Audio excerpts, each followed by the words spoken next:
और शुक्रवार आ पहुंचा है और हम लेकर हाजिर है पावर ब्रेकफास्ट। आपके साथ मैं हूं नेहा आनंद। आइए सबसे पहले देख लेते हैं कि अंतर्राष्ट्रीय बाजारों से हमारे मार्केट्स के लिए किस प्रकार के संकेत हैं। तो ढीली ढाली शुरुआत होती हुई दिखाई दे रही है। एसजीएक्स निफ्टी इस समय 64-65 अंक नीचे है। डाउ फ्यूचर्स सपाट है और नास्डैक फ्यूचर्स में 3 अंकों की हल्की कमजोरी दिख रही है। जापानीज मार्केट ज्यादा प्रेशर खाते हुए नजर आ रहे हैं। निक्केई इस समय 450 अंक के आसपास नीचे है और बाकी मार्केट्स की भी बात की जाए तो 1/4 से 1% तक की कमजोरी यहां पर दिख रही है।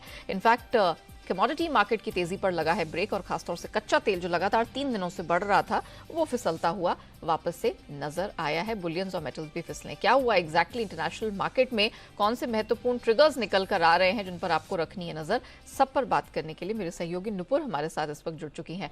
Nupur, thank God it's Friday कह सकते हैं या कुछ बुरी खबर है? थैंक गॉड इट्स फ्राइडे हमारे लिए तो कह सकते हैं, लेकिन बाजार के लिए शायद वो जो रिएक्शन परसों नहीं आया था वो कल दिखा। हमारा हैंडओवर वीक था तो यूएस के तरफ से भी कमजोरी हैंडओवर हमें आया। और अगर देखें तो जो रिसेशन के कंसर्न्स थे, इन्फ्लेशन के कंसर्न्स थे, जिस हिसाब से फेड की पॉलिसी आई थी, उन्होंने कहा था कि इन्फ्लेशन में थोड़ी गिरावट है लेकिन उतनी नहीं है जितना उनका अनुमान था।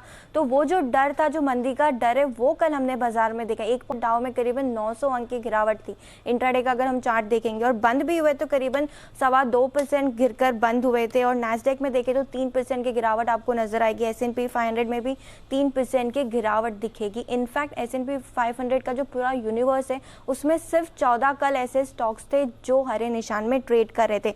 कल एक डेटा आया रिटेल सेल्स का, जहां पर 0.6% की गिरावट दिखी नवंबर के महीने में।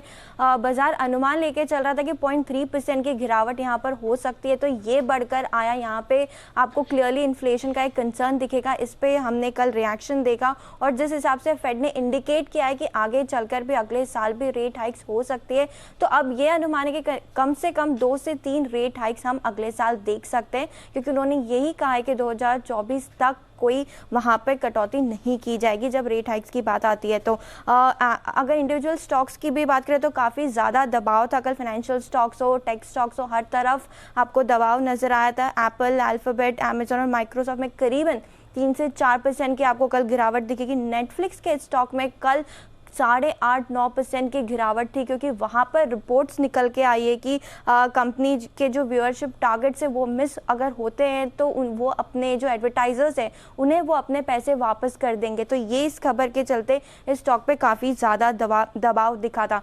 सिर्फ यूएस के मार्केट में नहीं, कल यूरोपियन बाजार में भी काफ़ी ज़्यादा दबाव दिखा। टैक्स में 400 अंक की गिरावट थी। फुट्से और कैग में भी देखे तो वो भी गिर कर बंद होते नजर आए थे, क्योंकि ईसीबी, यूरोपियन सेंट्रल बैंक और बैंक ऑफ इंग्लैंड ने भी देखे तो 50 बेसिस पॉइंट से अपनी दरों को बढ़ाया। इनफैक्ट उन्होंने तो ये कहा है कि फेड ने रेट हाइक कंटिन्यू करने के लिए कहा है और ये लोग भी यही बोल रहे हैं कि रेट हाइक्स होगी अगले साल। इनफैक्ट उन्हें लगता है कि यूएस से ज़्यादा उन्हें थोड़ा लंबा प्रोसेस करना है, क्योंकि उनकी इन्फ्लेशन रेट अभी भी 10-10.5% के आसपास की है। तो यहाँ पर भी कल हमने दबाव देखा। 10 साल की बॉन्ड यील्ड भी करीबन 3.5% के आसपास है। डॉलर इंडेक्स में हमने थोड़ी सी रिकवरी देखी, 104 के आसपास ये आ चुका है। ब्रेंट देखे तो वहाँ पर 3 दिन की जो तेजी नजर आ रही थी वहाँ पे हल्का सा ब्रेक लगा, $81-82 के आसपास है। चांदी भी 8 महीने के ऊपरी स्तर से अभी थोड़ा सा फिसल चुकी है और मेटल्स में भी हमने गिरावट दिखी थी। तो ऑल इन ऑल कमज़ोर संकेत है यूएस की तरफ से। हालांकि हमारे बाजार में ऑलरेडी हमने कल देखा था, तो फिलहाल एसजीएक्स निफ्टी की तो 50-60 अंक की गिरावट आपको दिखाएगा। तो एक मंदी का जो सिलसिला है, जो कंसर्न्स है, वो अभी भी बने हुए हैं।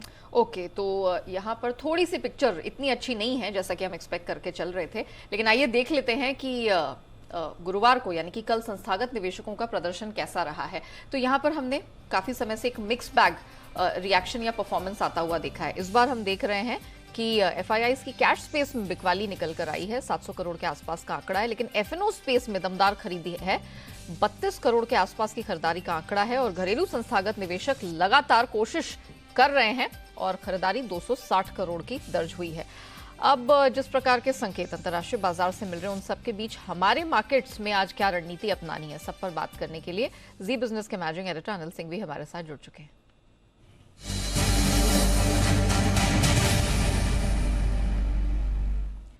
Sir good morning sir. जिस तरह के डिटेल्स अभी नुपुर ने सामने रखे इंटरनेशनल मार्केट को लेते हुए, चिंता की बात है हमारे लेवल्स में फिर कोई बदलाव, रणनीति में बदलाव, निफ्टी बैंक निफ्टी के लेवल सर? जी, गुड मॉर्निंग। यहाँ देखिए, संकेत तो बुरे हैं ही, इसमें कोई डाउट नहीं है। और अमेरिका में अगर 800 पॉइंट बाजार गिरेगा तो जाहिर सी बात है भारतीय बाजार को उस पर रिएक्शन देना ही होगा।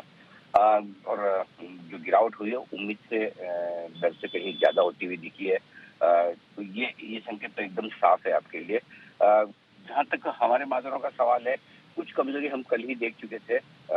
अंदाजा था भारतीय बाजारों को अमेरिका में एक कमजोरी भरा सेशन होगा, वो आपने देख लिया। बाकी कुछ और कमजोरी आज होनी चाहिए, तो थोड़ी बहुत कमजोरी होगी, लेकिन अब चूंकि वीकली एक्सपायरी का भी कल दबाव था वो खत्म हो चुका है, तो अब आपको लोअर लेवल पर थोड़ा सा सपोर्ट आते हुए दिख सकता है, लेकिन उसके लिए पहले थोड़ा सा आपको और गिरना पड़ेगा। तो 18,500 के नीचे की जो क्लोजिंग कल आपको देखने को मिली है, उस क्लोजिंग की वजह से बाजार थोड़े से नर्वस भी हो रहे हैं। हालांकि बैंक निफ्टी अभी भी 43,500 के इंपॉर्टेंट लेवल के आसपास ही बंद हुआ है, तो वहां पर उतनी चिंता की बात है नहीं। अब जहां तक आज के बाजार का सवाल है, जो अब सपोर्ट रेंज है आपके लिए, वो नीचे की तरफ जो है 18,250 18,300 की रेंज मजबूत सपोर्ट के तौर पर मान कर चले। फ्रेश कमजोरी तभी होगी जब आप 18,350 के नीचे ट्रेड करना शुरू करते हैं। जहाँ तक ऊपरी स्तरों का सवाल है, 18,500 18,550 ये वो रेंज है जहाँ पर बाजार सपोर्ट लेता हुआ नजर आएगा। बैंक निफ्टी का जहाँ तक सवाल है, 42,950 43,100 ये 150 पॉइंट की रेंज मजबूत सपोर्ट के तौर पर काम करेगी। और ऊपरी स्तरों पर 43,700 से 43,775 ये वो रेंज है जहां पर आने पर आपको प्रॉफिट बुकिंग आती हुई दिखेगी। तो आज अगर कम गैप से खुले तो आपको थोड़ी पोजीशन हल्की करनी चाहिए, और ज्यादा गैप से खुलकर इंपॉर्टेंट सपोर्ट लेवल के आसपास आए तो हल्की फुल्की शॉर्ट कवरिंग करके वहां पर थोड़ी बहुत खरीदारी भी आप कर सकते हैं। जी लेकिन sir, thank you so much दर्शकों को बताने के लिए कि आज तैयारी किस प्रकार की करनी है। लेवल्स में रिपीट कर देती हूँ, 18,250 से 300 आज एक सपोर्ट रेंज का काम निफ्टी के लिए ये करेगी। 18,500 से 550 ये आज के लिए अपर बैंड साबित होती हुई दिख रही है। बैंक निफ्टी यहाँ पर भी लेवल्स थोड़े वॉच करने वाले हैं। 42,950 से 43,100 आज ये सपोर्ट रेंज का काम करेगी, और अपर बैंड है वो 43,775 तक खिंचता हुआ नजर आ रहा है। आइए अब जान लेते हैं कि खबरों के दम पर किन स्टॉक सेक्टर्स में रहेगा एक्शन। नुपुर हमारे साथ बनी हुई हैं। नुपुर, जरा बताइए कौन से महत्वपूर्ण ट्रिगर्स हैं और स्टॉक्स एंड न्यूज की लिस्ट क्या कहती है? Good morning. सबसे ज़्यादा और काफ़ी सारे ट्रिगर्स और काफ़ी सारे स्टॉक से शुरुआत करते हैं। जो सेंसेक्स में चेंजेस होने वाले हैं आज से, जहाँ पे टाटा मोटर्स को इंक्लूड किया जाएगा और डॉक्टर रेड्डीज यहाँ से इस इंडस्ट्री से बाहर हो जाएगा, तो यहाँ पे नजर रहने वाली है। फुटसे की जो रीबैलेंसिंग है वो भी आज से होगी, तो यहाँ पे नजर रहेगी।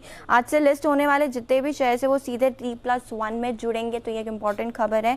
5 स्टार बिजनेस फाइनेंस और आर्किन केमिकल का जो 50% का एंकर लॉक इन है वो आज खत्म हो जाएगा। 30 डेज का जो लॉक इन पीरियड होता है, तो यहाँ पे थोड़ी सेलिंग प्रेशर आ सकता है।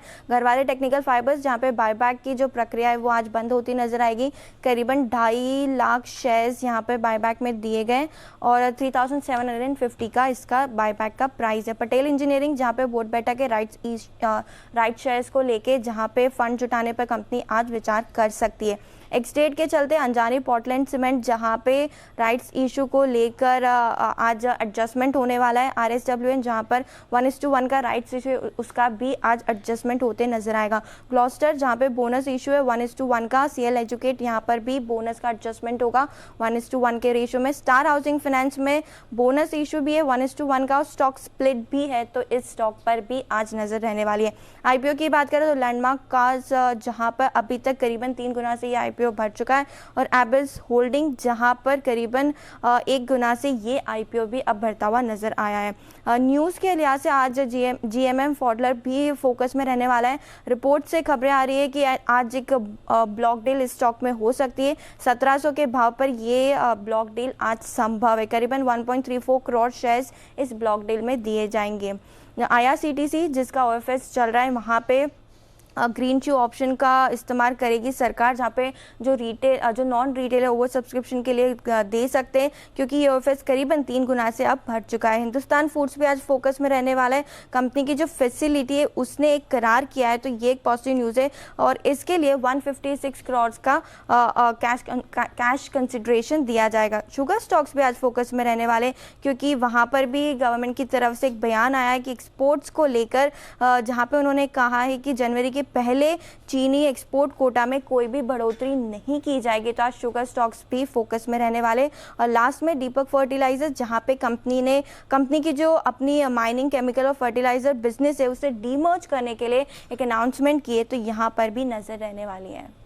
चलिए, तो ये वो महत्वपूर्ण खबरें हैं जिसके दम पर इन चुनिंदा स्टॉक सेक्टर्स में रहेगा एक्शन और आपको कमाई का बेहतरीन मौका मिलेगा। आइए अब जान लेते हैं आज की ट्रेडिंग कॉल्स और शुरुआत करेंगे चॉइस ब्रोकिंग के साथ। आज इनकी रिकमेंडेशन क्रेडिट एक्सेस ग्रामीण में है। यहाँ पर आपको खरीदारी करके चलनी है। स्टॉप लॉस रहेगा 887 का, टारगेट 950 का मिल जाएगा। और सेंट्रल ब्रोकिंग की तरफ से यूनाइटेड स्पिरिट्स, इस पर दाव लगाने की रिकमेंडेशन है। खरीदारी करके चलें। स्टॉप लॉस 925 का, टारगेट 970 का आपको इस स्ट्रैटेजी में मिल जाएगा।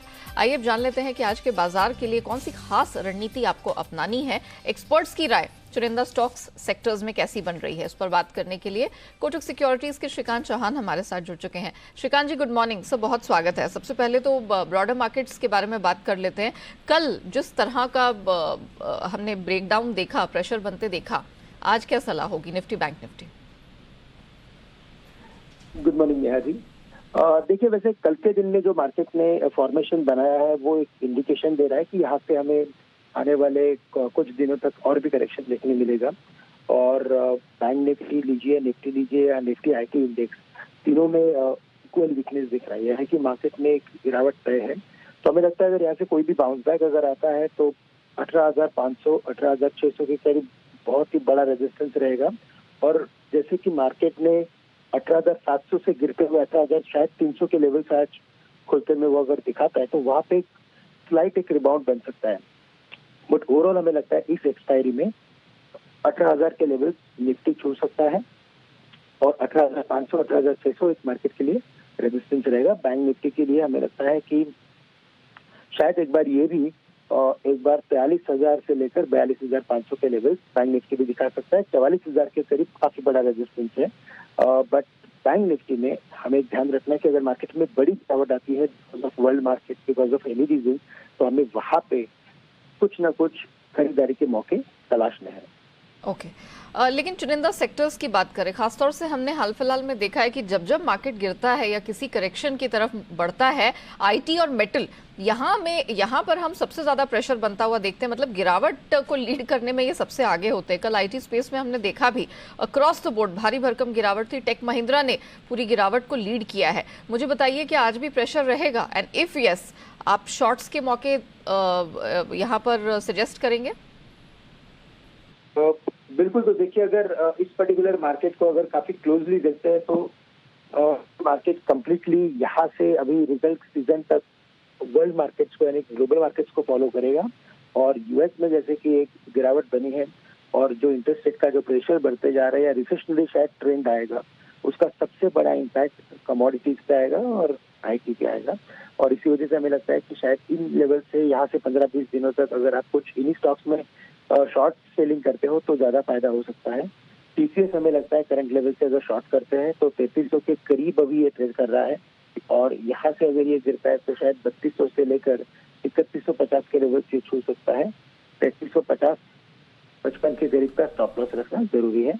और खरीदारी के लिए, क्योंकि मैं सोच रहा था कि शायद मार्केट 100 पॉइंट अगर नीचे खुलता है वीकनेस के बाद, Singapore Nifty already down trade कर रहा है, तो वहां पे कुछ कंडीशनल खरीदारी हम कर सकते हैं। बैंक ऑफ बड़ौदा को लॉन्ग करके चले, लेकिन अराउंड 180 और टारगेट को वापस 195 के।